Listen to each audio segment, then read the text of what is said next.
అస్సాం లో ఉన్న కామాఖ్యాదేవి టెంపుల్ కి నేనైతే ఎప్పుడు వెళ్ళలేదు, కానీ సేమ్ అస్సాం లో ఉన్నట్టే మన తెలంగాణలో కూడా ఒక స్వయంభూ పవర్ఫుల్ కామాఖ్యాదేవి టెంపుల్ ఉందని చెప్పేసి మీలో ఎంతమంది తెలుసు?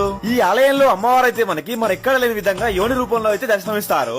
పురాణాల ప్రకారం సతీదేవి యొక్క శరీరం 51 శక్తిపీఠాలుగా మారింది. అందులో ఒకటి అస్సాం లోని గౌహతిలో ఉన్న నీలాంచర పర్వతాలపై ఉన్న కామాఖ్య టెంపుల్. మరి అస్సాం లో ఉన్న కామాఖ్య టెంపుల్ తర్వాత అంత ఫేమస్ స్వయంభూ కామాఖ్య టెంపుల్ అంటే మన ఇండియాలోనే మన తెలంగాణలో ఉన్న మంచిర్యాల డిస్ట్రిక్ట్ లో ఉన్న ఈ కామాఖ్య టెంపులే. మామ మీరు గనక ఒకసారి టెంపుల్ విజిట్ చేసి భక్తితో గనక ఏదైనా కోరుకుంటే పక్కా నెరవేరుతుంది. అసలు ఈ ఆలయం అయితే అన్ని ఆలయాలాగా అసలు కానే కాదు. ఒకసారి టెంపుల్ లోపలికి వెళ్తే మొత్తం అంతా కూడా డిఫరెంట్ గా అనిపిస్తుంది.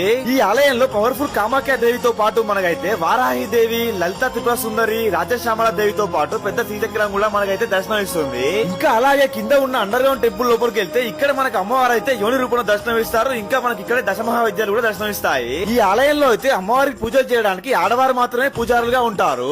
ఇంకా ఈ ఆలయంలోనే మనకి శివుడు, వినాయకుడు, గ్రామ దేవతలు, నాగదేవతలు కూడా దర్శనం ఇస్తారు. మరి ఇంకెందుకు మా లేటు, ఇంత మంచి పవర్ఫుల్ టెంపుల్ ని ఇప్పుడైతే విజిట్ చేసేయండి. ఇంకా మీకు గనక పర్ఫెక్ట్ లొకేషన్ కావాలంటే నాకైతే ఫాలో చేసుకొని డిఎం చేసేయండి. చేస్తుంటా మరి బాయ్. అస్సాం లో ఉన్న కామాఖ్యాదేవి టెంపుల్ కి నేనైతే ఎప్పుడు వెళ్ళలేదు, కానీ సేమ్ అస్సాం లో ఉన్నట్టే మన తెలంగాణలో కూడా ఒక స్వయంభూ పవర్ఫుల్ కామాఖ్యాదేవి టెంపుల్ ఉందని చెప్పేసి మీలో ఎంతమంది తెలుసు? ఈ ఆలయంలో అమ్మవారు అయితే మనకి మరెక్కడ